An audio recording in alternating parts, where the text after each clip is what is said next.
इंदिरा एकादशी, आश्विन मास कृष्ण पक्ष की एकादशी।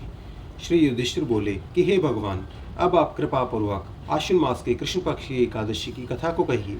इस एकादशी का नाम क्या है तथा इस एकादशी को व्रत करने से कौन कौन से फल मिलते हैं, सो सब समझाकर कहिए। इस पर भगवान श्री कृष्ण बोले कि हे राजन, आश्विन मास के कृष्ण पक्ष की एकादशी का नाम इंदिरा है। इस एकादशी के व्रत को करने से समस्त पाप नष्ट हो जाते हैं और नरक में गए हुए पितरों का उद्धार हो जाता है। इस एकादशी की कथा के सुनने मात्र से वाजपेयी यज्ञ का फल मिलता है।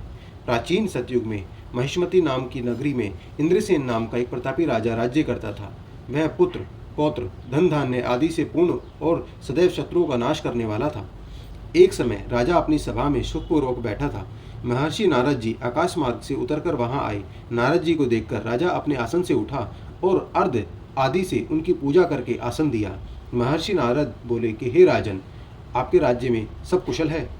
मैं आपकी धर्मपरायणता देखकर अत्यंत प्रसन्न हूँ।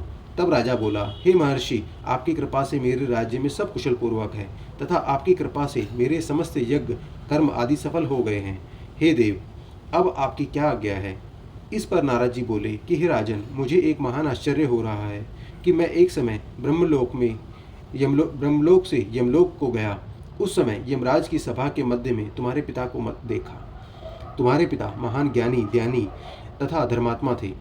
वह एकादशी के व्रत के बिगड़ जाने से यमलोक को चले गए। तुम्हारे पिता ने मुझसे तुम्हारे लिए एक समाचार भेजा है कि आप मेरे पुत्र के पास जाएं। मेरे पुत्र का नाम इंद्रसेन है, जो महिष्मती नाम की नगरी में राज्य करता है। मुझे किसी पूर्व जन्म के बुरे कर्म के कारण ही यह लोक मिला है। यदि मेरा पुत्र इंद्रसेन आश्विन मास के कृष्ण पक्ष की इंदिरा एकादशी का व्रत करे और उस व्रत के पुण्य को मुझे दे दे तो मेरी मुक्ति हो जाएगी और मैं इस लोक से छूटकर स्वर्गलोक में वास करूंगा। जब राजा ने महर्षि नारद जी से पिता के ऐसे दुखपूर्ण वाक्यों को सुना तो उसे महान दुख हुआ और इंदिरा एकादशी के व्रत की विधि पूछने लगा कि हे नारद जी, अब आप मुझे इस एकादशी के व्रत की विधि बताइए। इस पर नारद जी बोले, हे राजन, आश्विन मास के कृष्ण पक्ष की दशमी के दिन प्रातः काल श्रद्धा सहित स्नान करना चाहिए। इसके पश्चात दोपहर को भी स्नान करना चाहिए। उस समय जल से निकलकर श्रद्धापूर्वक पितरों का श्राद्ध करें और उस दिन एक समय भोजन करें तथा रात्रि को पृथ्वी पर शयन करें। इसके दूसरे दिन अर्थात एकादशी के दिन प्रातःकाल दातुन करें और स्नान करने के पश्चात भक्तिपूर्वक व्रत को धारण करें और कहना चाहिए कि मैं आज निराहार रहूँगा और समस्त भोगों को त्याग दूंगा। इसके पश्चात कल भोजन करूँगा। हे भगवान, आप मेरी रक्षा करने वाले हैं, आप मेरे व्रत को निभाइए। इस प्रकार आचरण करके दोपहर को शालिग्राम जी की मूर्ति को स्थापित करें और उत्तम ब्राह्मण को बुलाकर भोजन कराएं और दक्षिणा दें। भोजन में से कुछ हिस्से गौ को दें और विष्णु भगवान की धूप, दीप, नैवेद्य आदि से पूजा करें और रात्रि को जागरण करें। इसके उपरांत द्वादशी को मौन रहकर बंधु बांधवों सहित भोजन करें। हे राजन, यह इंदिरा एकादशी के व्रत की विधि है। हे राजन, यदि तुम आलस्य रहित होकर इस एकादशी के व्रत को करोगे तो तुम्हारे पिता अवश्य ही स्वर्ग को जाएंगे। राजा ने इंदिरा एकादशी के आने पर उसका विधि पूर्वक व्रत किया।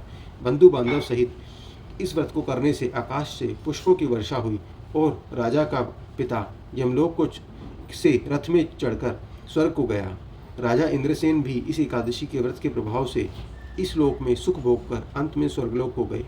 भगवान श्री कृष्ण जी कहने लगे कि हे धर्मराज युधिष्ठिर, यह मैंने तुम्हारे सामने इंदिरा एकादशी के व्रत का महात्म्य वर्णन किया है।